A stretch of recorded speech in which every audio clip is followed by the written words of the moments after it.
it's still very morning at you. I just checked. It's still 9. I'm always scared about the calculation, if I make it correctly or not. Well, you did. Yeah, I have this fear of being here an hour early or an hour late. Yeah. Yeah, because of this daylight saving something. Yes, sometimes it's different. What I do, usually I go on a calendar. There's a calendar in which I put in my time, and it gives me the time in your country. Yes. And I can, because sometimes it's 5, sometimes it's 6, sometimes it's 7. Yeah. Oh, yeah. It's 3. Yes, you're right. Yes, Europe it varies. Yes, it does vary. I think you're 6, right? 6 yes, hours. Right now we are 6. Now it is 15 hours in the afternoon. Yep. So we did manage to get this working, which is so good. I'm very, very, very happy for that. We just need to make one thing work. That of course worked when I tested it, and this is this technical stuff is such a magic thing. It can be very magic in one way and a disaster. Yes. When it doesn't work. Yes, that is very true. That is. But I have a little piece of paper here, which tells me how to proceed. Yes, when that's very smart. France is away, so I do it by myself. Oh, like congratulations. Yeah, I'm on my own now. France is not here. She is in Europe, still in Europe, coming back on Wednesday. Oh, okay, so that's not that far. She got your message, invitation. But as I told you, she's booked solid until her plane comes back, until she comes back. Yes, of course, I can imagine. Yeah, but maybe she could, and I can't say anything for her, but maybe she could go to Eastern Europe one day. Yes, yes. I don't know. I haven't talked to her since, well, only once since she went away. But I don't know how she enjoyed the experience. They made a meeting of the personal Croatias in France, and that was it was something that was asked by the people there, and she felt, yes, it was a good thing to do so. But I don't know how the experience went, and well, I'm sure it went well, but I don't know, I haven't heard her comments yes. about the whole experience. That's good. When was the last time she came to Europe? Oh, last time I came too, which is wow. 10 years ago. Wow. I haven't been in Europe since I gave up citizenship. Yeah, that is which like 10 years ago. It's 10 years ago. It will be 10 years the July 31st of this year. Very soon. Very, very soon. We need to celebrate. Yeah. Yes, yeah, maybe. It was a big thing. It was a big achievement, really. To go to really find this way. This is the way. We have to stop being sheep forever, and from all points of view. Stop. We are adolescents, and we have to become adults and let go. Daddy state. Let go of daddy state. We want to stay home because the fridge is filled up, and this is where we're going. This is the next step. This is what humanity has to do now in Europe, and especially in France. France is very strongly targeted these days by New World Order. Many laws, one after the other, very restrictive laws, and people are getting mad. But they get mad at the president. They don't get mad at themselves yet for electing the president. electing a shepherd. They want to remain sheep. And that's the big thing. It's a huge whatever. It's a transformation from sheep to mare. I mean, that's what it is. From adolescence to adults. This is adulthood is what we're going through now, becoming who we really are. I mean, not being babies crying for daddy to take care of us. That sounds amazing.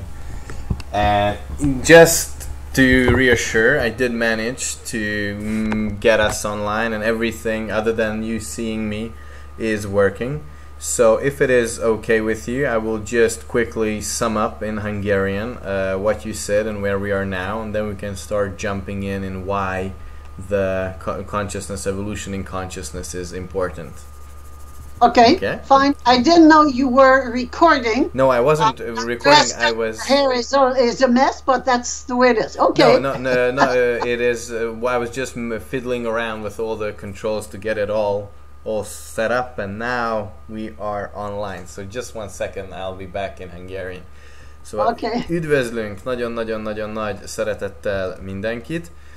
Sajnos azt nem tudtuk megoldani, hogy engem is lássatok, de ez nem is feltétlenül akkor a probléma. Guy itt van online és élőben, egy egészen új technológiával kísérletezünk, hogy hogyan tudunk mindenfélét mindenhova kellően jól élőben közvetíteni.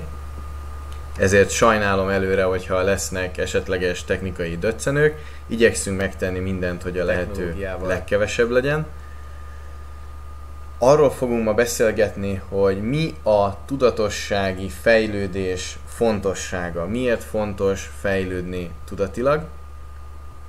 És amit ő eddig megosztott, hogy amióta nincs állampolgársága, azóta nem tudott jönni Európában. Ez azért fontos, mert a társa France az járt Európában legutóbb 10 éve Guy-nél, és most is itt van, és ezért is volt különösen izgalmas a legutóbbi technikai probléma, mert akkor nem volt együtt, hanem Guy egyedül volt, és úgy ment el az áram, és ők egy elég szeparált helyen laknak, és ezért ez egészen technikai izgalmakat hozott. De most kész vagyunk, és arról fogunk beszélgetni, hogy mi a tudatosság fejlődésének a szerepe, és ha van bármilyen kérdésetek, akkor hogyha megnyitjátok YouTube-on ezt a linket, akkor itt van egy ilyen élő chat, és oda be is írom, hogy itt tudtok kérdezni menet közben. Nagyon jó. Akkor kezdjük bele, egy kérdés magyarul, egy kérdés angolul, és így fogunk tudni haladni. So Guy, my first question is just let's go back to basics, let's touch ground base, and could you talk a little bit about why it is actually important to evolve in consciousness? Why should I care? Why should I put in time and effort into developing my awareness from maybe white sheep to black sheep, from white sheep to black sheep to mare, and then to wing mare? Why is this important? What was your story on how you came to the realization that, wait, there's actually more to life than just working, and maybe I should concentrate on consciousness and awareness? That's a good question. And this is why, because we never asked this question. We just go on being very busy with survival. Survival is the road to death, and we end up dying when we are immortal. So there's a problem. Things are getting more and more unbearable, and let's bless a new world order for that. Thank them. Az első és legfontosabb, hogy feltegyük ezt a kérdést, mert azt kérdeztem tőle, hogy miért fontos a tudatossági fejlődés. Ő a saját életében mikor jött rá, hogy fontos ezzel foglalkozni, és hogy van valami több az élethez, mint hogy dolgozzunk. És a válasz az volt, hogy az első és legfontosabb, hogy feltegyük ezt a kérdést. Nagyon sokakban azért jön ez fel spontán, mert egyre kibírhatatlanabbak a körülmények, és ezért köszönjük meg az új világrendnek és a nehezítő erőknek, hogy egyre nehezebb az életünk, mert egyre többennek kell kérdést feltegyünk, hogy mi az, amit szeretnénk. Because it's time that we ask this question. Who am I? and what am I doing on this planet? Mert itt az idő, hogy feltegyük a kérdést, hogy ki vagyok én, és miért vagyok itt ezen a bolygón. And that's why we make things. When I say we, because we are creatrix and creators. És mi teremtjük ezt a helyzetet. Amikor azt mondom, hogy mi, akkor mindannyiunkra, mint egyén gondolunk, mert mi vagyunk a teremtők és teremtnők, akik létrehozzák ezt a helyzetet.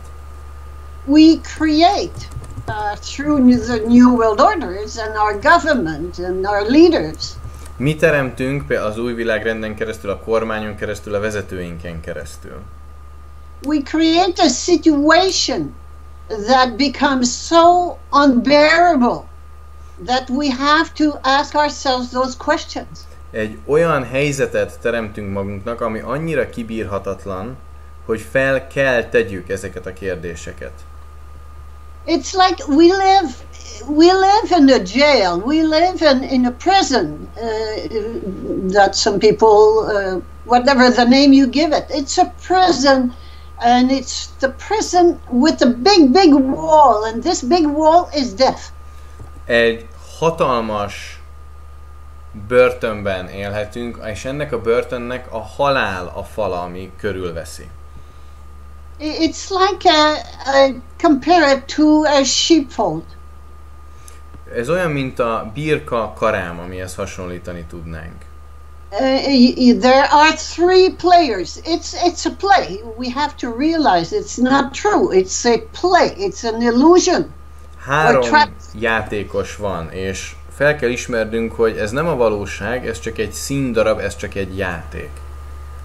And this play, there are 3 people involved in the play. 3-an vesznek részt ebben a színdarabban. It's a drama. It's a drama. It's a lot of suffering, a lot of pain. Ez egy dráma, rengeteg fájdalommal, rengeteg drámával. And it ends up with everybody dying. És a dráma végén mindenki meghal. And in the meantime, they fight and they suffer. És addig is, amíg nem halnak meg, addig is verekednek és szenvednek.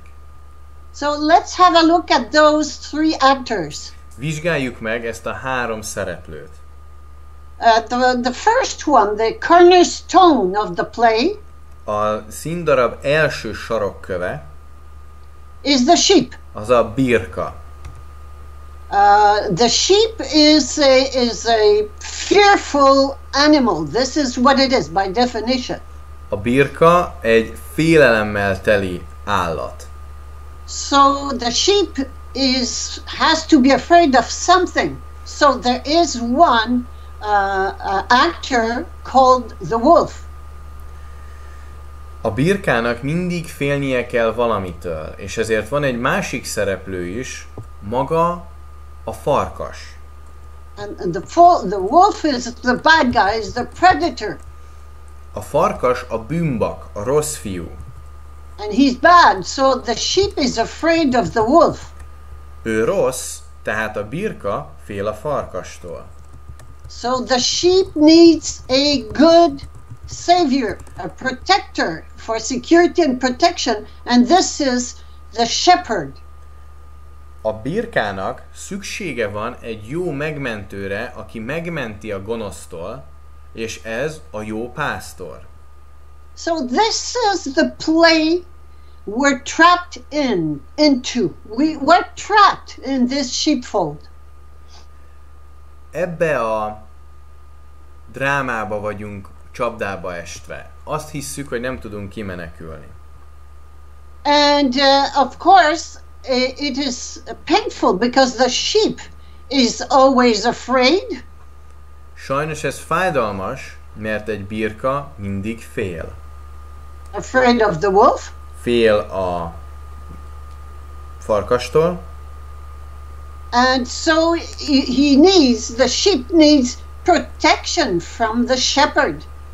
És szüksége van a birkának megmentésre, védelemre a farkassal szemben. So if you have a look at this triangle, there's a poor sheep, a bad wolf, and a good shepherd. Ha megnézzük ezt a háromszöget, akkor ebben a háromszögben van a szegény birka, a gonosz farkas és a jóságos megmentő. And remember, it's a play. It's not true. It's not real. Emlékezzünk, ez egy színdarab, nem igaz, nem valós. But we believe in it. De hiszünk benne. So, the sheep thinks that the shepherd is good for him. A birka azt hiszi, hogy a farkas jó neki, hogy őt védelmezi. Because the good shepherd, we think that government, the shepherd being the government, we think that the government is good for the people being the sheep. Azt hiszük, hogy a védelmező, a kormány például jó az embereknek, mely emberek itt a birkaságot jelképezi. And we do not realize that it's a play and the sheep has a role. Has a role to play, which is the shepherd has a role to play, which is shear the sheep until there's no more wool and lead them to the slaughterhouse. Ez egy szerep, és ebben a szerepben a pásztor szerepe, hogy lenyírja a birkákat, és amikor már nincs több gyapja a birkának, elvigye őket a vágóhídra. And the role of the sheep the sheep believes that the role of the shepherd is to protect him, provide him with security and protection. A birka azt hiszi, hogy a pásztor feladata az, hogy nyújtson neki védelmet és támogatást. Against whom? De kitől? Against the bad wolf. A farkastól nyújtson neki védelmet és támogatást. And who's the bad wolf? The big money, the banks, and multinationals. És ki a gonosz farkas? A nagy pénz, a bankok és a multik. And again, if you have a look at this triangle, it's very important because it is that simple. Ha megnézed ezt a háromszöget, ez nagyon fontos, mert ez ennyire egyszerű. You have what's going on the planet right now. You have 3 P's. What the first P is the sheep, is the victim, is the people. I mean, the people, the private sector, and the public sector. 3 P's. People, private, public.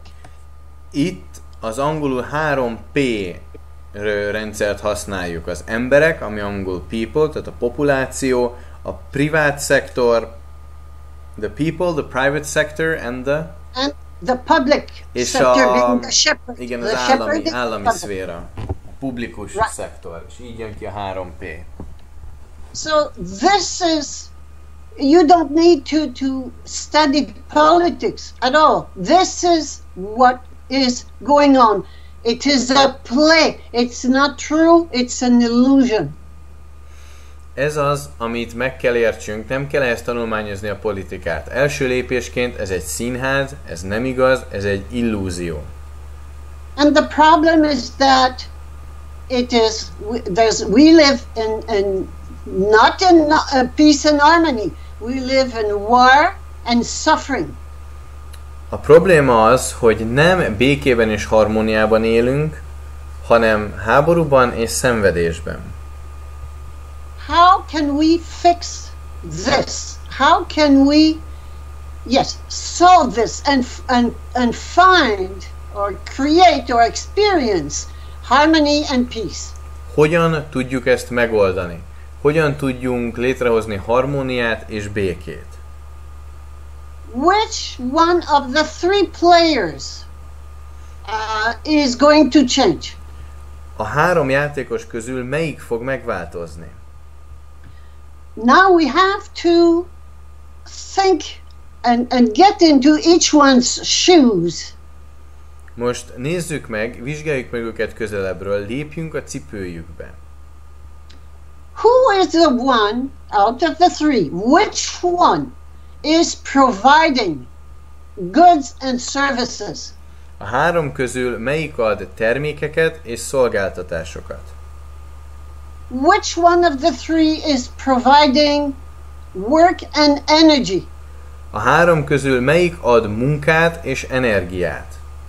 There's only one out of three. This is the sheep. A háromból csak egy. A birka. That's what it is. The two other players, which is the shepherd and the wolf, A másik két játékos, a farkas és a pásztor, they do not work, they do not provide any energy, and they don't provide any good or service. ők nem dolgoznak, nem adnak semmilyen energiát, és nem adnak semmilyen terméket sem, vagy szolgáltatást. So just try to feel how they can feel. They are afraid. They live out of the sheep's work, so they are afraid to lose their sheep. Próbálnak úgy élni, hogy feléljék a birkának a munkáját, és ezért félnek, hogy elvesztik a birkát. Because if there's no more sheep in the sheepfold, they die. Mert ha nincs több birka a birkakarámban, akkor meghalnak. So what do? They get together, they join, they work hand in hand to maintain the sheep into the sheepfold, in the sheepfold. Ezért mit tesznek? Összejönnek, és együtt dolgoznak azon, hogy a birkákat bent tudják tartani a birkakarámban. So we have to understand that government, the public sector, and bankers, multinationals, the private sector work hand in hand to survive. Tehát meg kell értsük, hogy a kormány és a magánszektor kéz a kézben dolgoznak ahhoz, hogy túlélhessenek. Making the sheep believe that he is a sheep, a poor sheep, Dolgoznak azon, hogy elhitessék a birkával, hogy ő csak egy birka. Making the sheep believe that the sheep needs them. És dolgoznak azon, hogy elhitessék a birkával, hogy a birkának szüksége van rájuk. Whereas the sheep, they need the sheep. Miközben a valóság az, hogy nekik van szükségük a birkára. This is the game that's going on up there. Ezt a játékot játsszuk. Ez a játék történik. So stop expecting any change from the government or from the bankers or big money. Tehát They will never change. Ne vár semmilyen változást a bankároktól vagy a nagy pénztől. Ők soha nem fognak megváltozni. The only one that can change is the sheep. Csak és kizárólag a birka tud megváltozni. Is this clear? Ez tiszta-e? You know, this is the very first step. Ez a legelső lépés. As long as we keep hoping that government will change and be good for the sheep, for us, we will get nowhere. We will remain in this sheepfold, unbearable sheepfold. Egészen addig, ameddig nem változtatunk ezen, és azt hiszük, hogy a birkának szüksége van a megmentőre, benne maradunk ebben a kibírhatatlan birka karámban. So, what can the sheep do? Mit tehet a birka? The sheep must ask himself the question, who am I? Fel kell tegye magának a kérdést, ki vagyok én? Am I a sheep? Birka vagyok? Am I on this planet? Why am I here for? What am I doing on this planet? Miért vagyok itt ezen a bolygón? Am I here to work, suffer and die? Azért vagyok itt, hogy dolgozzak, szenvedjek és meghalljak? So those are the basic questions we must ask ourselves. Ezek az alapvető kérdések, amiket fel kell tegyünk magunknak. and realize that this is a play, it's an illusion, and we are not the sheep we think we are. Realizálnunk kell, hogy ez egy színdarab, ez egy illúzió. Mi nem azok a birkák vagyunk, amikre gondoljuk magunkat. So, who are we then? Akkor kik vagyunk mi? Well, we are the supreme authority, the supreme being, the creator of the universe. Mi vagyunk az univerzum teremtője, a legfelsőbb lény. This is who we are. Ezek vagyunk mi. We don't want to believe it. De ezt nem akarjuk elhinni. We don't want to become who we really are. Nem akarunk azzá válni, akik valójában vagyunk. I compare it to an adolescent who wants to become himself or herself.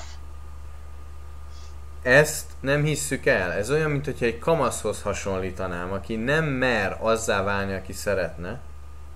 Wants to be free and stop obeying daddy. Szabad akar lenni, és nem akar már apunak engedelmeskedni. Well, if you want to experience, to become free, you have to be on your own. Leave the house, leave home, and be on your own. De ha meg akarja tapasztalni, hogy milyen önállóan élni, akkor el kell hagynia a szülőházat, és egyedül kell élnie. And if we go back to our play, it means leaving the sheepfold. És hogyha visszatérünk a színdarabos hasonlatunkhoz, akkor ez azt jelenti, hogy el kell hagyjuk a birka karámat. Leaving the sheepfold, the sheepfold doesn't mean to fight with the wolf and win. A birka karám elhagyása nem azt jelenti, hogy szálljunk szembe a farkassal és győzzük le. It's not something else that we often hear is let's unite and fight the sheep and win. Ez nem arról szól, amit gyakran hallok, hogy egyesüljünk és harcoljunk a birkákkal együtt és nyerjünk. I'm sorry, I made a mistake. Let's unite and fight the shepherd and win. Újra mondom, arra gondolok, hogy nem azt jelenti, hogy egyesüljünk mi birkák és győzzük le együtt a pásztort. It is not a matter of winning or losing. Ez nem arról szól, hogy nyerjünk vagy veszítsünk. It's a matter of becoming who we really are. Ez arról szól, hogy azzá váljunk, akik valójában vagyunk. And when we are not sheep anymore, fearful sheep, when there's no more fear, there's no more sheep. If there's no more sheep, the sheepfold closes down. És hogyha már nincs több félelem, nincs több birka, akkor bezár a birkakarám. This is the way to stop this prison, to get out of this prison we're trapped in. Így tudunk kiszállni ebből a börtönből, amiben bele ragadtunk. What kind of wall do we have experience around the prison? What is the prison made of? Mi a börtön falam, ami nem enged ki minket? It's made of plenty of stones called fear. Rengeteg pici kőből épül, a félelem köveiből. But there's only one of them that contains them all. De csak egy van, amiben megtalálható az összes. It is fear of death. Ez a halálfélelem. Does death exist? Létezik a halál? Well, since we believe in it, we make it happen. Mivel hiszünk benne, ezért létrejön. But when we become conscious of our real nature, de amikor rádöbbenünk a valós természetünkre, our real nature of being creatrix, the ultimate, the supreme authority. De a mi természetünk az a legfelsőbb hatalom. There is no more death. We have always been and we will always be. So there is no death. Hogyha elkezdünk ekként viselkedni, akkor ott már nincs több halál, mert az igazi valónk az mindig volt és mindig lesz. Death does not exist. A halál nem létezik. We think that we are alive. Azt hisszük, hogy élünk. We are living dead people. Élő, halott emberek vagyunk. We live in the prison of death until we die. A halál börtönében élünk, amíg aztán meg nem halunk.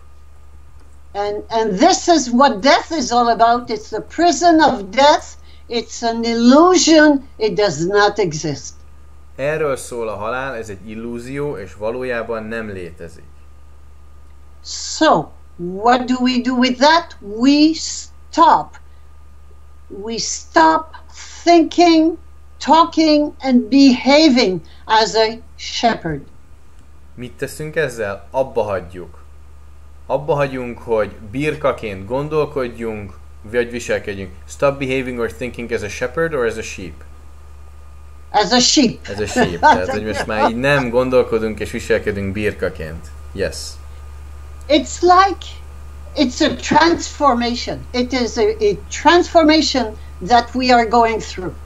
Ez egy átalakulás, egy transformáció. It's a mutation. Ez egy mutáció. It is not becoming a better human being. Ez nem arról szól, hogy egy jobb emberi lényé váljunk. It's stop being a human being and becoming the real, divine individual that we are. Ez arról szól, hogy ne legyünk emberi lények, és azzal az isteni lényé váljunk, akik valójában vagyunk. We can compare it to the becoming a butterfly, the caterpillar becoming a butterfly. Ahhoz hasonlíthatjuk, amikor a báb pillangóvá válik. It does not happen overnight, and one morning the caterpillar waking up and saying, "Oh, I can fly today." Ez nem úgy történik, hogy egy ponton a báb felébred és azt mondja, ma már tudok repülni. What does the caterpillar do? It becomes a cocoon. It goes, it becomes it shrinks down into a cocoon. Illetve rosszul mondtam, a hernyó nem csak elkezd repülni egy nap, hanem a hernyó bebábozódik, mielőtt pillangóvá válik. And that phase is the phase of the destruction of the caterpillar. És a báb állapotában a hernyó szétrombolódik, megszűnik. And out of the ashes of the cocoon, then the butterfly emerges. És a hamvaiból megszületik a pillangó. The butterfly was already in the caterpillar. A pillangó már ott volt a hernyóban. It is the destruction of the caterpillar that allowed the butterfly to show up. A hernyó szétrombolása tette lehetővé, hogy megszülessen a pillangó. It's the same thing with us. Ugyanez van velünk is.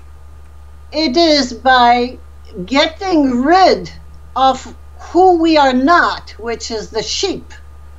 Azáltal, hogy meg tudunk szabadulni attól, akik nem vagyunk, ami a birka, It's through the destruction, letting go of the sheep that we think we are. Azáltal, hogy elengedjük azt a birkaságot, amit gondolunk, hogy vagyunk, that we will allow this eidetic being within to emerge. hogy megtehetjük, hogy megengedjük, hogy megszülessen és létezzen ez az idesszai lény. So how do we do this in our daily life? Hogyan tudjuk ezt megtenni a mindennapi életünkben? Because sometimes people think that we have to go and live in the woods on our own with our own water, electricity, energy, whatever. I mean, go in the woods and live on our own. This is not what I mean. És itt most nem arra gondolok, hogy menjünk és éljünk a saját vízünkön, és éljünk vidéken önfenntartóan. Nem erre gondolok. Wilderness is for animals. A vadon az állatoké.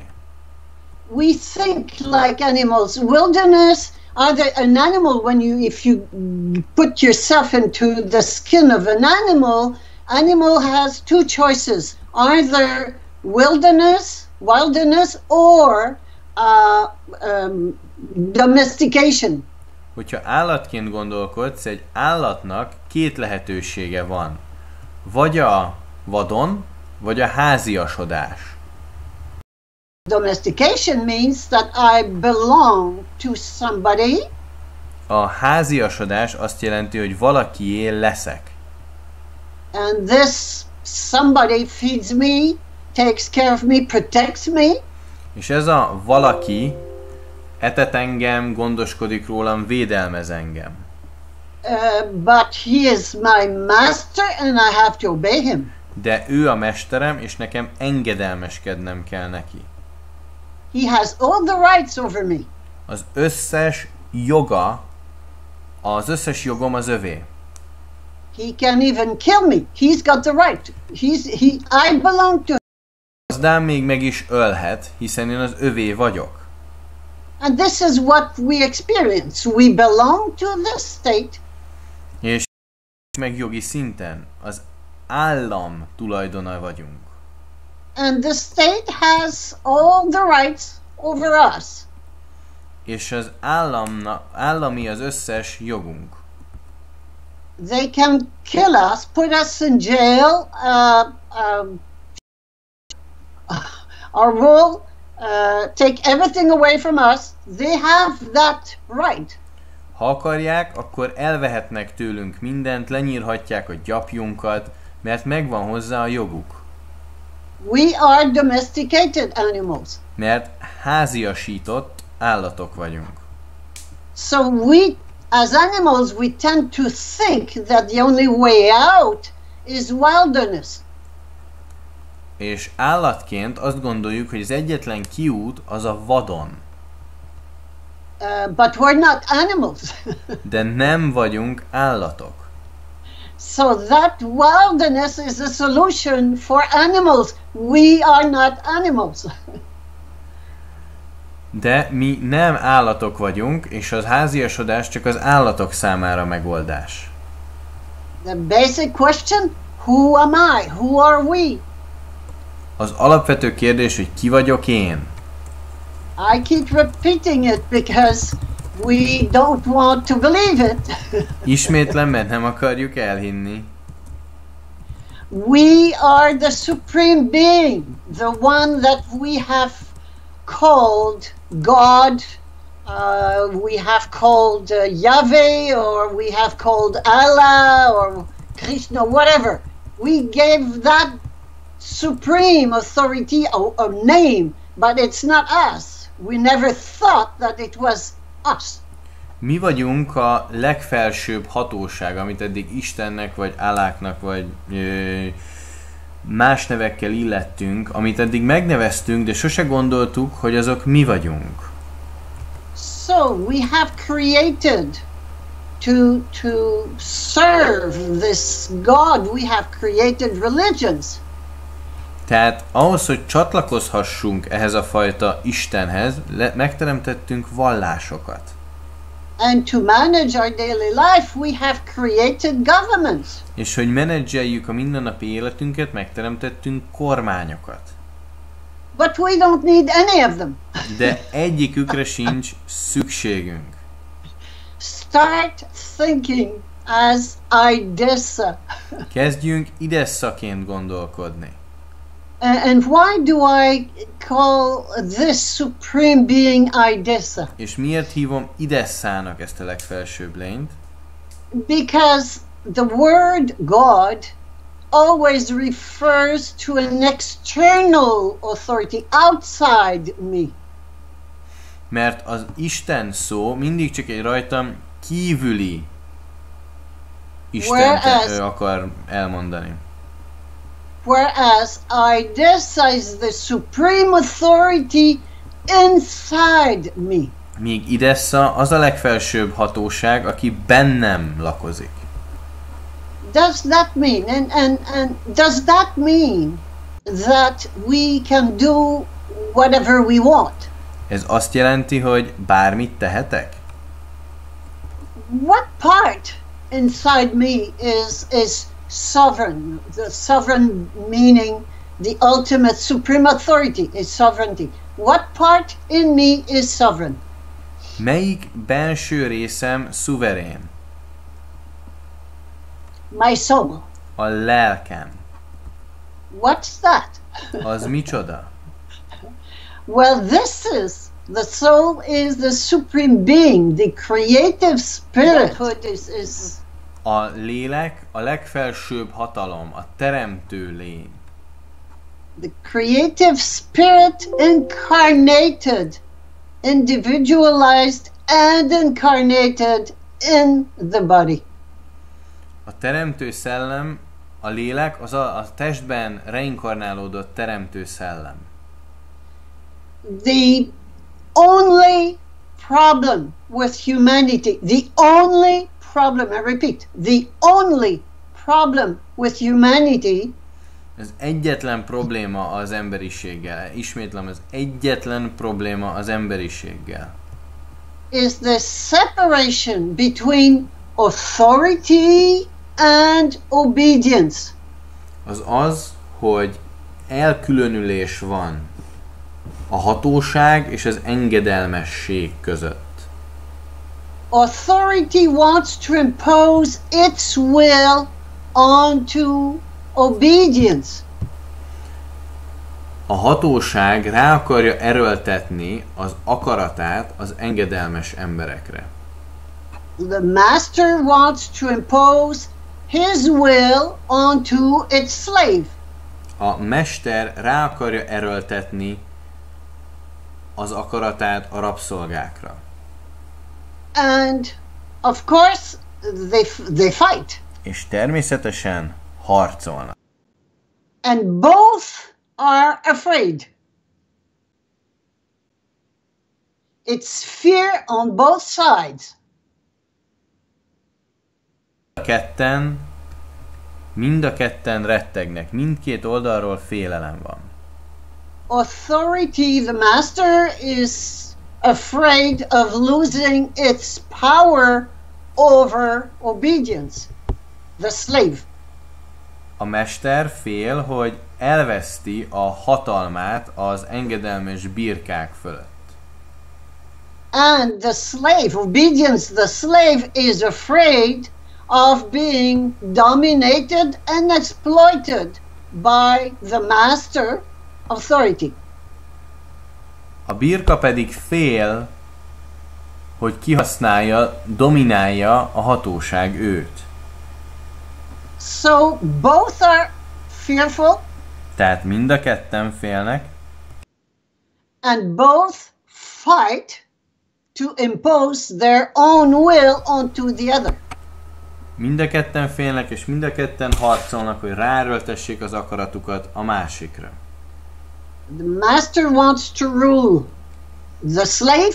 A mester uralkodni akar a rabszolga felett. And the slave wants to be sovereign, and free. A rabszolga pedig szuverén és szabad szeretne lenni. So there's a perpetual war going on this planet. Tehát egy háború zajlik ezen a bolygón. How are we going to stop that? Hogyan fogunk véget vetni ennek a háborúnak? Well, as you can see, there are two entities fighting. Mint ahogy látjuk, két entitás harcol. Authority and obedience. A hatóság és az engedelmesség. If the only problem with humanity is separation of them both, Az egyetlen probléma az mindkettőjüknek az elválasztódása, let's unite them. akkor egyesítsük őket. Let's make them from two, this duality, let's make unity. Akkor ebből a dualitásból hozzunk létre egységet. How do we do that? Ezt hogyan csináljuk? By becoming conscious, Azáltal, hogy aware and conscious tudatossá válunk. of who we are. Arra tudatosak, hogy kik vagyunk mi. That we are both the authority and the obedience. Azáltal, hogy létrehozzuk ezt az egységet a hatóság és az engedelmesség között. The supreme authority, which means what do we call supreme authority, is sovereignty. That sovereignty is within. A szuverenitás benső.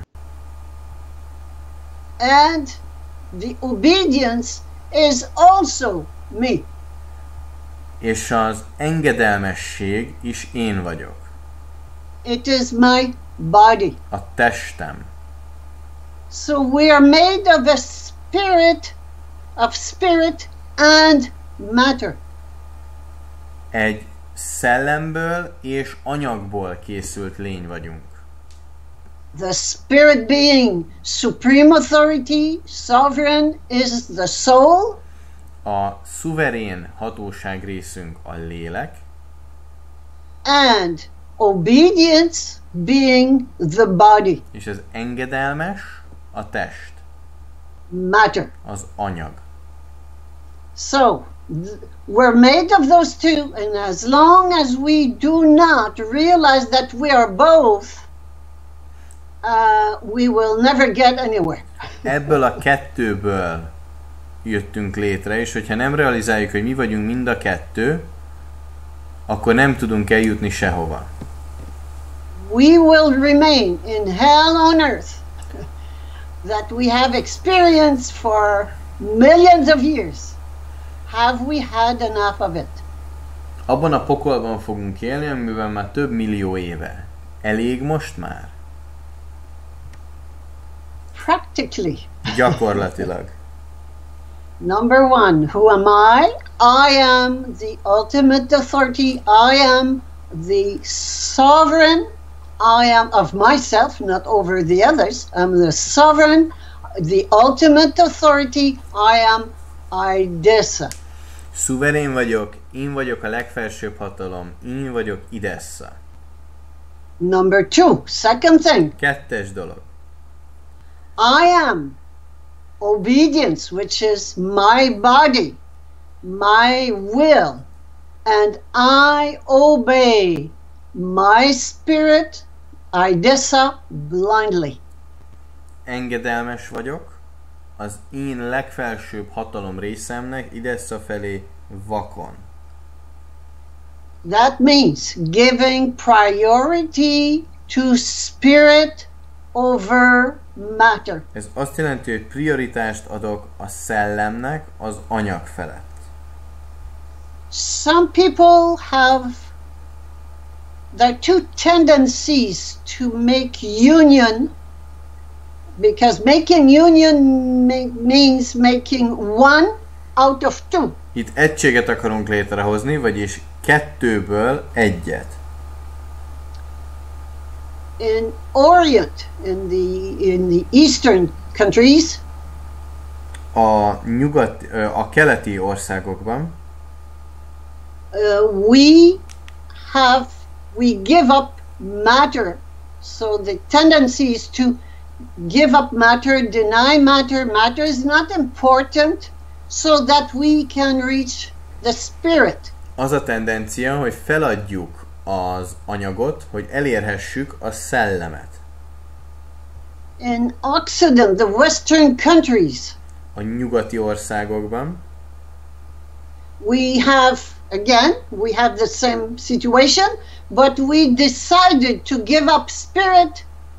Which one is it? To give up spirit and make one to know to reach the oneness with matter. Ott az a tendencia, hogy lemondunk a szellemről, és igyekszünk az anyagra koncentrálni. But the big how would I say, dilemma, if I could say so, achievement. The big achievement is not to get rid of one or the other. It's inclusion of both. A nagy teljesítmény az az, hogy nem megszabadulunk egyiktől vagy másiktól, hanem hogy mind a kettőt tartalmazzuk. And inclusion of those two means I am both. És ha mind a kettőt egyesítem, akkor azt jelenti, hogy én vagyok mind a kettő. I am the spirit and I am the matter. Én vagyok a szellem, és én vagyok az anyag is. So this is the way to achieve unity. Ez a mód, hogy elérjük az egységet. Out of duality. A kettőségből elérjük az egységet. Now that I know that I am both, which one has the precedence over the other? Which one comes first? Most, hogy már mind a kettő a részem, a szellem is, és az anyag is, melyik kap elsődlegességet? Which one is the authority and which one is the obedience? Because we're both. Hogyha mi vagyunk mindkettő, a hatóság is, és az engedelmesség is, akkor melyik kap prioritást? So the spirit comes before matter. A szellem válik az anyaggal szemben prioritássá. So the way to make order, to establish order on the planet, in ourselves first and on the planet. Úgy tudok rendet teremteni magamban és a bolygón, is to give priority to spirit over matter. Hogy elsődlegességet adok a szellemnek az anyag fölött. To give a spirit to my soul over my body. A szellem felett, a szellemnek adok prioritást a testem felett.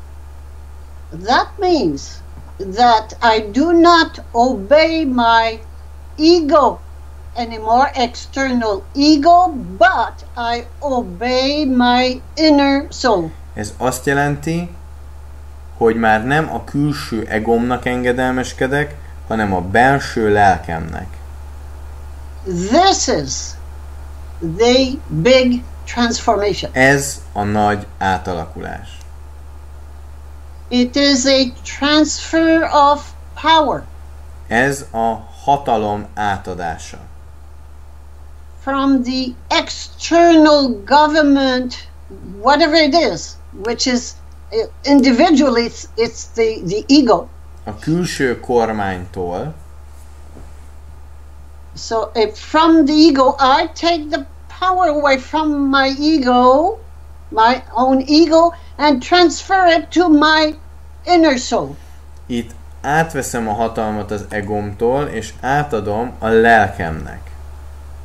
And the power is the decisional power, which one, who makes the decision? It's the the director of will, let's put it this way. Who runs my life? Ki irányítja az életemet? Ki irányítja az akaratomat? And this is the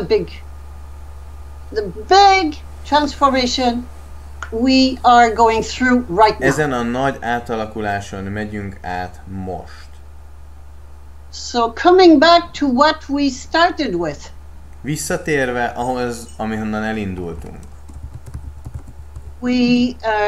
Which is the problems we have with our governments, whatever the country.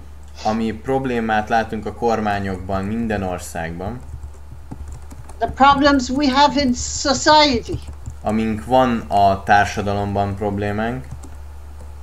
Society is a mere mirror of who we are inside. A társadalom nem más, mint egy tükre annak, ami bennünk zajlik. So it is not trying to change the outside, not trying to change government, not trying to change anything in this world, but change ourselves within. Tehát nem a világon akarunk bármit megváltoztatni kívül, hanem belül. That means concretely get rid of the ego. Stop obeying the ego external fear, which is the fearful ego, and obeying the soul. Ez azt jelenti, hogy most már ne az egónak engedelmeskedjünk, hanem engedelmeskedjünk a léleknek. How do I know who is the ego and who's the soul? When I hear different things inside, how do I know if it's the ego speaking or the soul? Honnan tudhatom, hogy az ego beszél hozzám, vagy a lelkem? Well, the ego talks loud. Az ego hangosan beszél. And the ego always wants something and fast. Az ego pedig mindig akar valamit, és gyorsan akar valamit. And it has good explanations for doing or not doing something. És nagyon jó magyarázatai vannak ahhoz, hogy tegyem vagy ne tegyem meg valamit. Sometimes I have different explanations going on in my head. Néha különböző magyarázatok is zajlhatnak a fejemben. And this is different egos fighting one with another. És ott a különböző egók harcolnak egymással. To impose its will. Ahhoz, hogy rám erőltethessék az akaratukat. On the other hand, viszont the soul does not talk loudly. It's quiet. Viszont a lélek nem beszél hangosan, hanem halk. It does not give any explanation. Nem ad magyarázatot. Never. Soha. If there's any explanation, it's always the ego. Ha van magyarázat, akkor ez mindig az ego. The soul tells you, do this, don't do that. A lélek azt mondja, tedd ezt, de ne tedd meg azt. Doesn't tell you what, how, why, nothing. Nem mondja el, hogy mit, hogyan, miért, semmit. And since it has no explanation, it's more of, you know, when we say, I knew inside, this is what I had to do. Mivel nincsenek magyarázatai, ezért ez sokkal inkább olyan érzés, amikor azt mondjuk, hogy tudtam belül, hogy mit kell tennem. Without knowing why. Úgy tudtam, hogy mit kell tennem, hogy nem tudtam, hogy miért tudom. Without knowing how. Nem tudtam, hogy hogyan tudom. Without knowing when. Nem tudtam, hogy mikor. Without knowing what would happen. Anélkül, hogy tudnám, hogy mi fog történni. So obeying the soul means giving carte blanche, a blank check to the soul. Engedelmeskedni a léleknek azt jelenti, hogy egy üres csekket adok a lelkemnek. Bianco csekket. Without any expectation of result. Minden elvárás nélkül az eredménnyel kapcsolatban. That's it. Ennyi. You've got the recipe. Megvan a recept. I invite you to practice, make the cake. It's a beautiful cake. It's worth making it. Arra hívlak föl, hogy süsd meg ezt a tortát, mert ez a torta gyönyörű, és érdemes elkészíteni. We have all the ingredients. Megvan minden alkotóelemünk. We know what to do. Tudjuk, hogy mit kell tennünk. We have to make a decision of transformation of consciousness. Egy döntést kell hoznunk, hogy átalakítjuk a tudatosságot. Is it worth it? Megéri? After over 20 years of experience, 20 év tapasztalat után, practicing making the cake, hogy gyakoroltam megsütni ezt a tortát, I can assure you that it is worth it. biztosíthatlak, hogy igen, megéri. Let's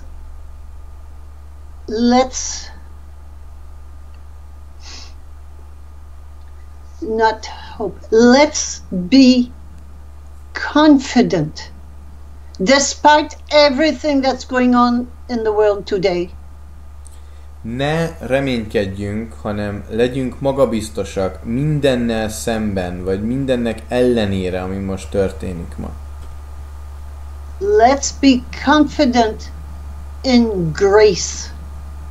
Legyünk magabiztosak a kegyelemben. Grace intervenes, makes miracles at random. We never know when, what, but it cannot be otherwise than truth will win over falsehood. Definitely. A kegyelem közbeszól, a kegyelem csodákat hoz létre, véletlenszerűen, és nem tudjuk, hogy hogyan vagy mikor, de nem lehet másképpen, mint hogy az igazság nyerni fog a hamisság felett.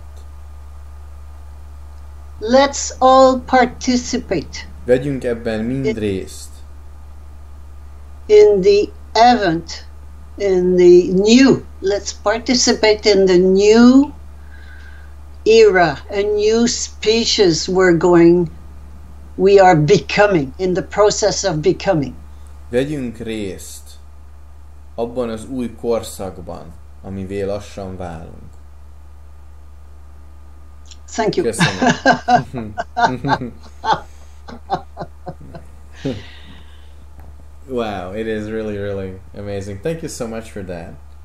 And I would have one of the questions that we got earlier is a bit more it was from someone who already read the book, a bit more advanced.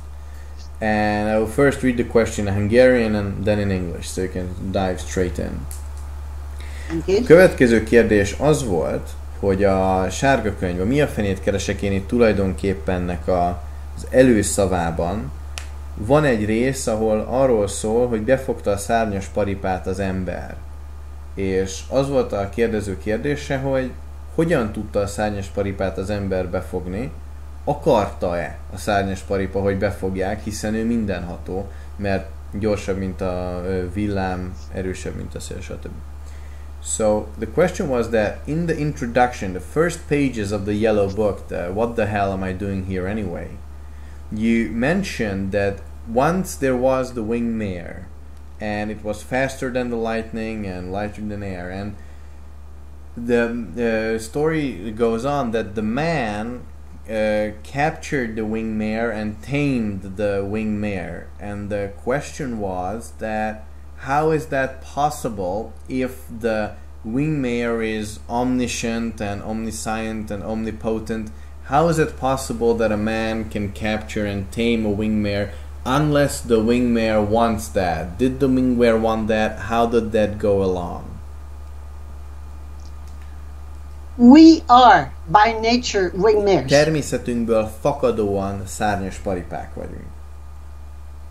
We have forgotten who we are. De elfelejtettük, hogy kik vagyunk valójában. How did this happen? I don't want to go through this.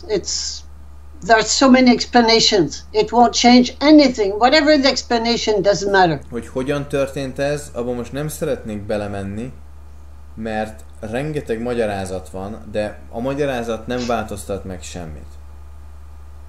One thing that I am sure of. Egy dologban biztos vagyok. If we had been comfortable and we would have experienced peace and love and you know, nice life on the planet. Hogyha kényelmesek lettünk volna és békét és szeretetet és egy jó életet éltünk volna a bolygón, we would have stayed in a lukewarm situation. Egy langyos helyzetben maradtunk volna. In order to move on with becoming who we really are, ahhoz, hogy tovább mehessünk afelé, akik mi valójában vagyunk, which is evolving towards a new species, ami az, hogy fejlődjünk egy új faj felé, we need a lot of courage. Nagyon sok bátorságra van szükségünk. And it's like we need to be, you know, down to earth. We need a kick in the butt. És ahhoz, hogyha két lábbal állunk a földön, nyelvet használunk, szükségünk van egy popsin billentésre. Otherwise, you know, if we had, you know, okay governments, you know, that are okay, we would not move on with evolution and becoming who we are. Ha nem lennének ilyen kormányaink, akik ilyen helyzeteket teremtenek, akkor nem tudnánk fejlődni és haladni afelé, akik mi valójában vagyunk. Humanity is a transition. Az emberiség egy átalakulás. A transition between animality and identity. Az állatiasság és az isteniség, az idesszaság között. And this transition is coming to an end. És ez az átalakulás kezd beteljesülni, kezd véget érni. And this is why humanity becomes unbearable, suffocating. És ezért kezd az emberiség kibírhatatlan lenni, fullasztó. Let's remember that we are creators. We create this situation in order to evolve to the next species. Emlékezzünk, hogy teremtőnök vagyunk. Mi teremtjük ezt a helyzetet, hogy fejlődhessünk a következő szint felé. And when a species is coming to an end, everything that has to go is exacerbated. És ilyenkor minden erősen megváltozik. So this is what we can see in society now: exacerbation of sex, exacerbation. I'm sorry, I'm just kidding. Exacerbation of sex, exacerbation of tyranny, exacerbation of violence, exacerbation of everything. És mindennek ezt a nagyon erős felerősödését láthatjuk a szexben, a zsarnokságban, az agresszióban, szerte a világban. And this exacerbation brings us to question the system, to question, to see the absurdity of all the systems we have created. Ez elvezet oda, hogy megláthassuk az abszurditását a rendszereknek, amiket létrehoztunk. And come to the conclusion that maybe we could do better on our own than giving our power away to religions and governments. És így meg kell tegyük azt a konklúziót, hogy jobbat tudunk csinálni egyedül mi magunk, mint a kormányok vagy a vallások segítségével. Does that answer your question? Válaszol a kérdésre. Not completely, because there was the story. I don't know if you remember the story in the beginning of the What the Hell. It was a little poem, little story, and the little poem. And the question was, how is it possible that a man captures the winged mare? Because the winged mare can easily run away and not be captured. How was the capturing possible? Well, capturing was possible because the winged mare manifested, became turned into a sheep. Yes, but in the story, if I understand correctly, or if the questioner understands correctly, the becoming a sheep was after the capture and not before, or is this the misunderstanding? Did it become a sheep before and then it was captured? A kérdés az volt, hogy még nem teljesen válaszolt a kérdésre, mert a történetben az volt, hogy a szárnyas paripát befogták, és utána birka lett. De kérdeztem, hogy először fogták be, és utána lett birka, hogy tudták befogni? What's the difference between a sheep and a mare? Mi a különbség az én szimbólumrendszeremben egy birka és egy szárnyas paripa között? The difference is consciousness. A tudatosság a különbség. So we were pure spirit and we decided to incarnate. Mi voltunk a tiszta szellem, és úgy döntöttünk, hogy inkarnálódunk. And which means manifesting. Ez azt jelenti, hogy megmanifestálunk. The goal of creation is to manifest a creature as perfect as its creative spirit. A megtestesülés célja, hogy egy olyan teremtést testesítsen meg, ami ugyanannyira tökéletes, mint a szellem, aki megteremtette. In the meantime, we experienced different avenues. Addig csak megtapasztaltunk különböző utakat, módokat. And one of them is the avenue of falsehood we are in. Az egyik a hamisság útja, amiben vagyunk. And the way to I'm looking at the challenge. This is the word I was looking for. The challenge is to go beyond this falsehood to find the truth, the pure truth, the consciousness, the truth consciousness.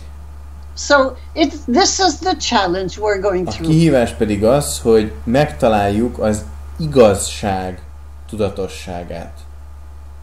So the difference between a sheep and a mare is the consciousness of who we are. But how can I want to become who I really am unless what I think I am becomes unbearable? De nem tudok azzá válni, aki én valójában vagyok, hogyha az, ami én nem vagyok, már nem kezd kibírhatatlan lenni. And this is what prompts me to make the big move, the big leap, and let go of the old one and jump into the new consciousness. És ettől akarok beleugrani az új tudatosságba, és megtenni az új lépést. Does it answer your question? I see. Yes, it is definitely a step closer. I think your question is very your answer is very practical, where the question is just asking about the story, on how was it possible in the story that why a winged mare is captured by the man and then turned into a sheep if it's already a winged mare, because the challenge is to become a winged mare from a sheep, but it was a winged mare that was captured. Yes, I this is the whole story of the fallen angels and so on. I don't want to go deeper into this. I'm a very practical, and there are lots of explanations, very interesting ones. I don't want to go into this. I'm a very practical person. Oh, I see. So the capturing represents the forgetting part, when we forget that we are a winged mare. That's the capturing, what it represents in the story. And this is what's called the fallen angels. I see. Now it is all clear. Tehát a történetben ez az ember be tudja fogni a szárnyas paripát, aki már a végtelen tudatossággal rendelkezik, az az elfelejtős részt jelképezi, a bukott angyalok és hasonló elképzeléseket, amiben most nem akarunk belemenni. I see. So that is the representation of all that. So yes, now it's completely clear. I want to remain on a practical level, very practical, on a very practical floor, ground, if I can say so, because we're dealing with very important issues now, and we have to stop trying to explain and find out why is always the ego. Ego wants explanations. És most nagyon gyakorlatilag szeretnék maradni, mert nagyon fontos dolgokkal kell foglalkozzunk, és nem annyira a magyarázatokban, hogy megértsük, hogy mi miért, mert a miért mindig az ego kérdése. This is great, because the next question is also practical. It is also from the What the Hell book, and I'll also read that out in Hungarian and then ask it in English. És mondtam, hogy a gyakorlatiasság az nagyon jó, mert a következő kérdés is gyakorlatiasság, szintén a Mi a fenét könyvből kérdez az kérdező, hogy mi a biztonság elengedése a gyakorlatban. Mert volt egy olyan rész, hogy ég veled biztonság, üdvözlégy szabadság, és miért? Hogyan lehet ezt a gyakorlatban megtenni? There was a part in the What the Hell that farewell security, welcome freedom, and could you share a few stories about how to do that practically? What were some everyday steps that you made, or somebody that you know made, of letting go of security and welcoming freedom, step by step, or just a few steps, or some stories? Okay. And don't forget, it's a story. Yes. And the story is to get an emotion, has to deal with, with the emotions, how you feel about it. So feeling security, the security is what we want. The ego wants security. We want to have a good husband, a good wife, a good family, good children, good job, and happiness, and die. That's what we know, and we know it. Érzésekről van szó, és az életben szeretnénk egy jó munkát, egy jó pozíciót, egy jó feleséget, egy jó gyereket, és boldogságot, és aztán meghalni. Ez az út, amit ismerünk. But that's not true. De ez nem igaz. This is what security is all about. Erről szól a biztonság. So religions provide you with security to go to heaven if you obey them. A vallások azt a biztonságot adják neked, hogyha engedelmeskedsz nekik, akkor eljuthatsz a mennybe. And government provides you with the security of their protection if you obey them. És a kormányok az ő védelmük biztonságát adja neked, hogyha engedelmeskedsz nekik. This is the world we live in. Ebben a világban élünk most. What is freedom? Mi a szabadság?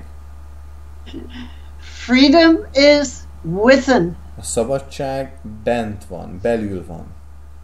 It is inside. Belül van. And security comes with the consciousness of who I A am. biztonság annak a tudatosságából jön, hogy ki vagyok én valójában.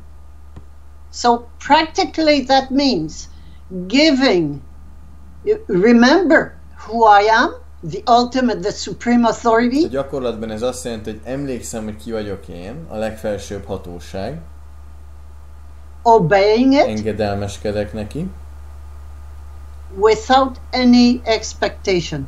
elvárások nélkül. When I say expectation, I'm talking about expectation of result. Amikor elvárásról beszélek, akkor eredménnyel kapcsolatos elvárásról beszélek.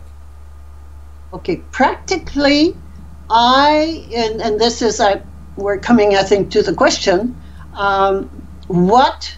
I gave up citizenship. That means I renounced being a sheep for A good. gyakorlatban, és most szeretnék kitérni a kérdésre, én feladtam az állampolgárságomat, vagyis örökre lemondtam a birkaságomról.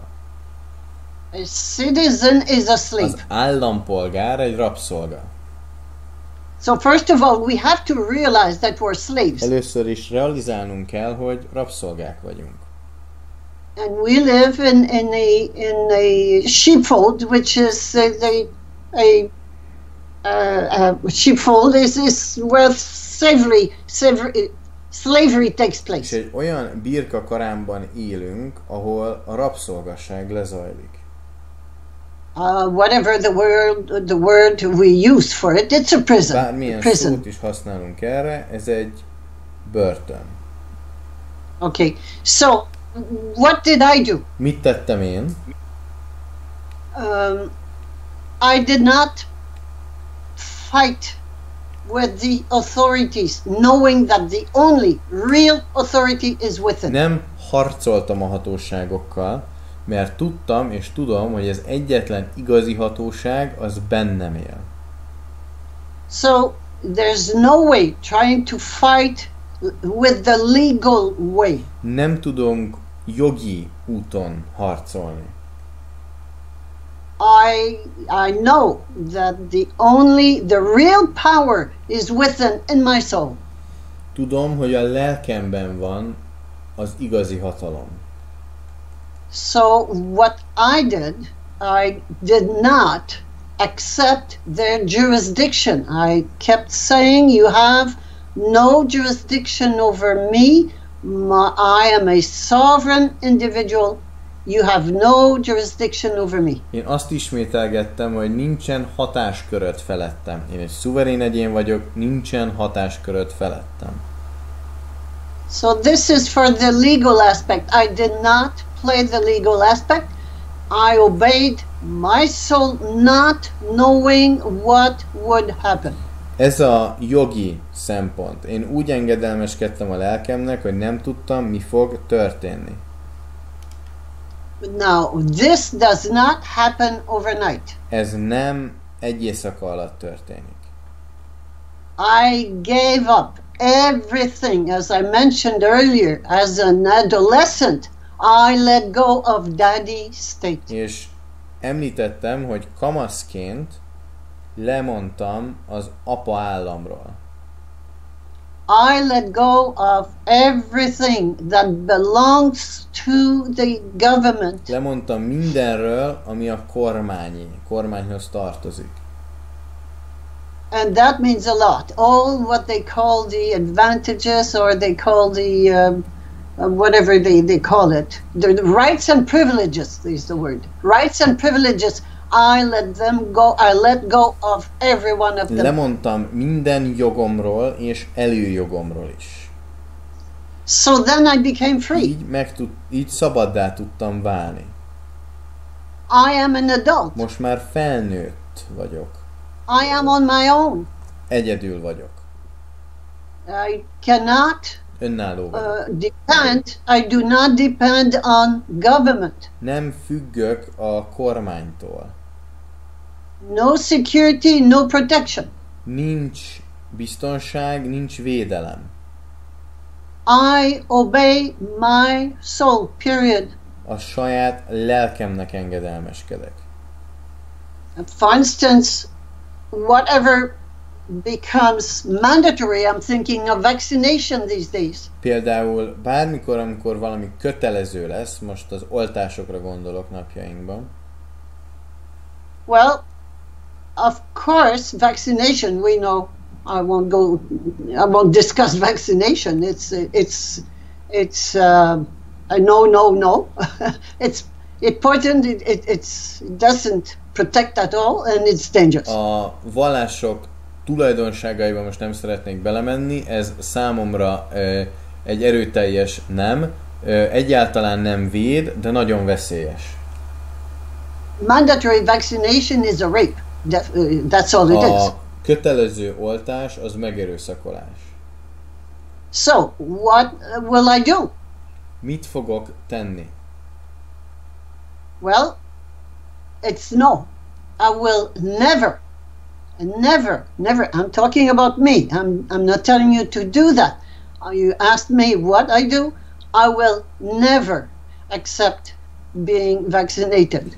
És én az én részemről, én nem azt mondom, hogy te mit csinálj, én az én részemről nem fogom elfogadni, hogy beoltsanak.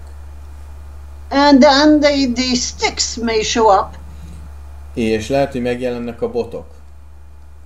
The 3 sticks of exclusion, dispossession, and elimination. Ez a kizárás, megfosztás, eltávolítás botok.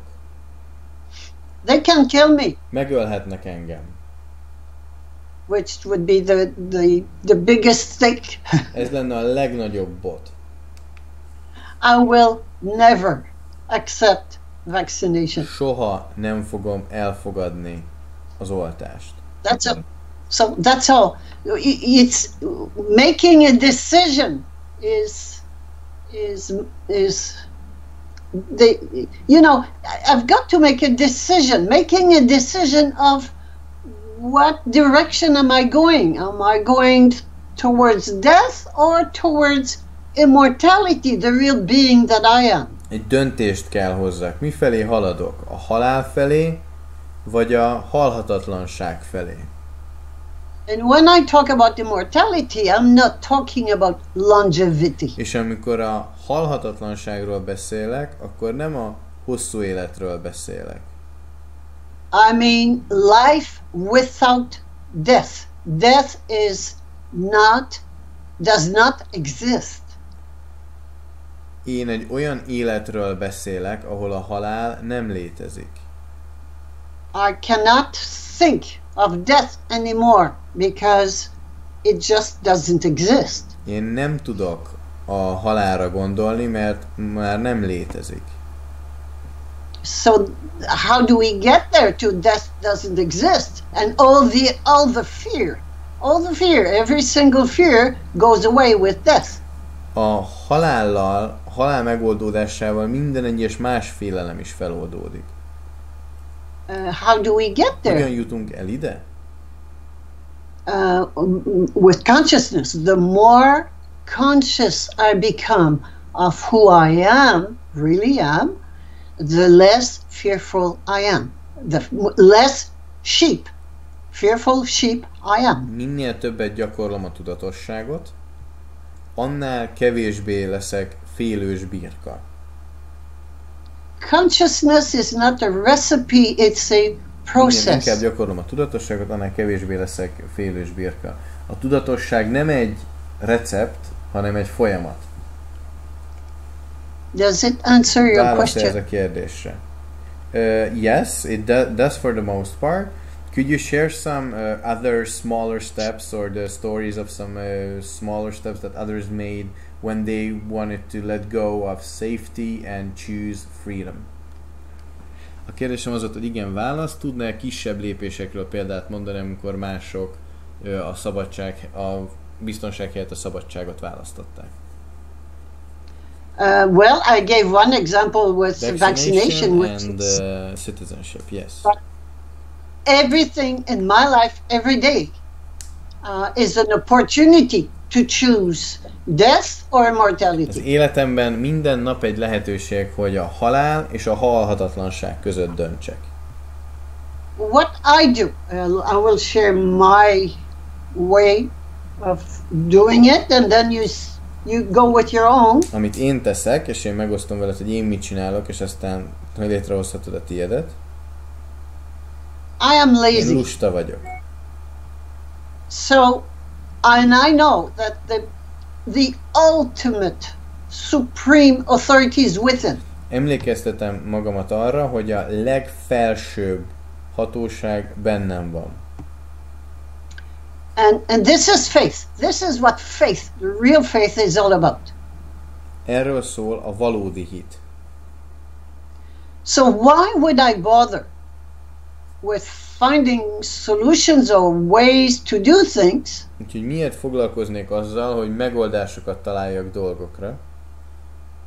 I let the big boss within, the ultimate supreme authority decide. Megengedem, hogy a nagyfőnök, a bennem lévő legfelsőbb hatóság döntsön. And I give this ultimate authority, supreme authority, I give it carte blanche, free rein. És ennek a legnagyobb, legfelsőbb hatóságnak adok egy bianco csekket. And whatever she tells me, I do. És bármit mond, hogy tegyek, azt megteszem. The soul knows the path. A lélek tudja az utat. Why would I bother trying to find out what my path is? The soul knows it. Miért kellene foglalkozzak azzal, hogy mi az utam, a lelkem tudja? So that's why there's no one path. It's not a one path. It's individual. Everybody has his or her own path. Úgyhogy nincsen egy út. Mindenkinek megvan a saját útja. So giving the soul free rein, you're sure that you will have the right situation brought to you, and then every time there's a situation that comes, you have the choice. We have free will. We have the choice to say yes or no. És így a szabad akarattal mindig, amikor jönnek a helyzetek, választhatunk, hogy igen vagy nem.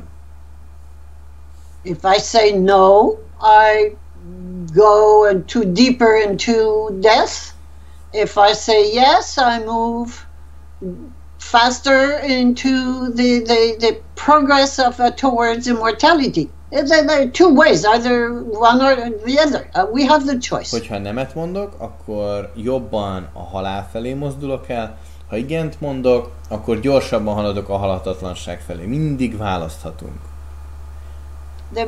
The big thing is making the decision, and if you look at the big picture, it's the heart of the big picture is making a decision. What way am I going? What way do I choose to go?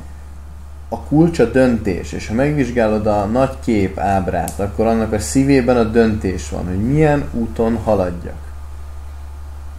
Do I get deeper into being a sheep or progress towards being a wingman? Mélyüljek el a birkaságban, vagy haladjak a szárnyas paripa felé. Ezek ábrák, amiket a könyvemben, vagy ezek szimbólumok, amiket a könyvemben jobban kifejtek.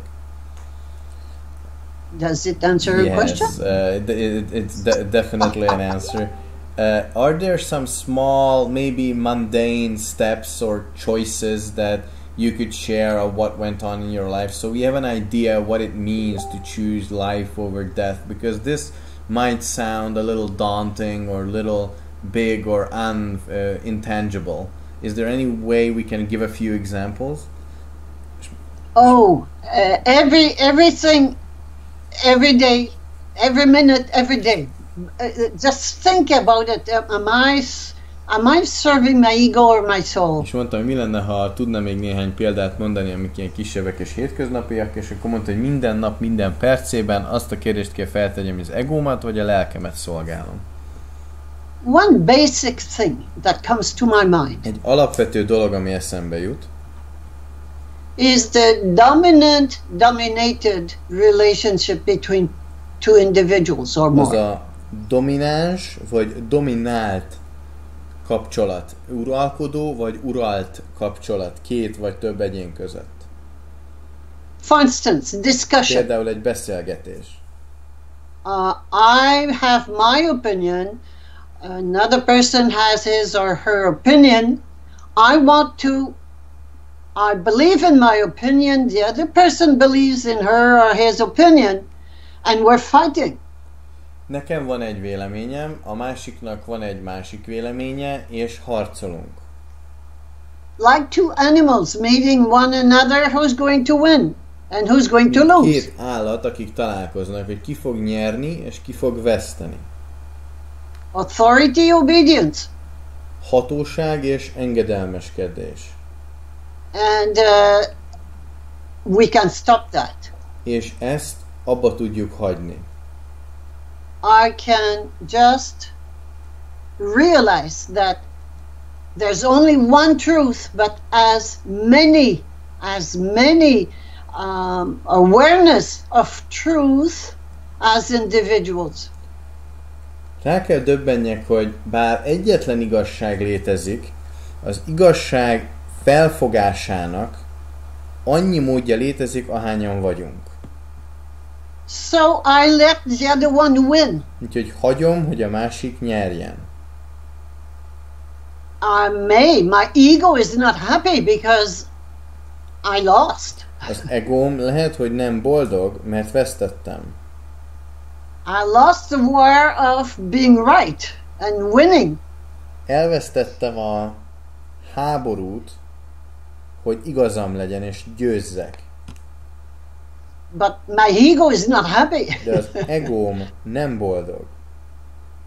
But my soul rejoices. A lelkem örül. So this is one example. Telling the truth all the time. For instance, you invite me for dinner this evening, for instance. Állandóan az igazat mondom. Tegyük fel, hogy például meghívsz ma vacsorára. The truth is, I have a good TV program or something this evening. Example is not good, but that's what it is. A good TV program this evening, and I want to watch it. És itt kezd a példa nem túl jó lenni, de mondjuk, hogy van egy nagyon jó műsor a tévében ma este, és meg akarom nézni. But I won't tell you. I'll tell you, oh, I'm so sorry, but I'm busy this evening. I'm booked already. És akkor mondhatom, hogy nagyon sajnálom, már elfoglaltságom van ma estére. The truth being, no, I have a good TV program and I choose the TV program over your invitation. És az igazság pedig az, hogy nekem egy nagyon jó tévéműsorom van, amit szeretnék megnézni, és azt szeretném választani a meghívásod helyett, nem pedig elfoglaltságom van. So what's the fear, underlying fear that makes me tell a lie? Mi az megbúvó félelem, ami miatt hazudok? I don't want to lose your friendship. Nem akarom elveszteni a barátságod. I don't want you to be mad at me. Nem akarom, hogy ideges, mérges legyél rám. And on top of all, I want you to invite me again. És azt akarom, hogy újra meghívj. That's the truth. Ez az igazság. So instead of telling a lie, what can I do? Ahelyett, hogy hazudok, mit tudok tenni? I'll tell the truth. Igazságot mondok, az igazat. You know what? I'm afraid to lose your friendship. I'm afraid that you could get mad at me. And I'm afraid that you won't invite me anymore. Az igazság az, hogy félek, hogy elvesztem a barátságodat, félek, hogy mérges leszel rám, és félek, hogy nem fogsz újra hívni. But my truth is, I have a TV program that is very important for me to watch. De az igazság az, az igazság az, hogy van egy tévéprogramom, egy tévéműsorom, és azt szeretném választani. And this is what I choose to do this és evening. úgy döntök, hogy ezt teszem ma este. You see, you don't go to jail for that. Látod, ezért nem raknak börtönbe. You are down to in terms of sticks, you're down to the first stick, which is the exclusion. You may lose your friend. Itt csak az első botot kockáztatjuk, a kizárást. That's all. Ennyi, elvesztetted a barátodat. And this first stick stops 99% of our evolution. Ez az első bot megállítja az emberiség 99%-át. So every time, again, I give you a little recipe, a little sentence or whatever, which is every time, every explanation else than I am afraid is a lie. Itt szeretnék egy kis varázsmondatot átadni, amit én szoktam használni, hogy minden egyes magyarázat azon kívül, hogy félek, az hazugság. Every time I give an explanation, there is an underlying fear. Minden alkalommal, amikor magyarázkodom, van egy mélyen megbúvó félelem.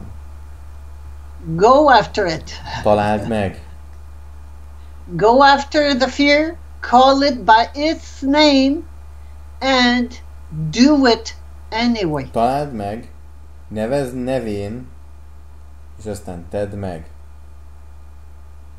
And it's just by telling the truth, which is transcending the fear, that I heal the fear and realize that there's no fear. Fear doesn't exist. És azáltal, hogy igazat mondok, és megteszem, amitől félek, döbbenhetek rá arra, hogy nincs félelem. A félelem nem létezik.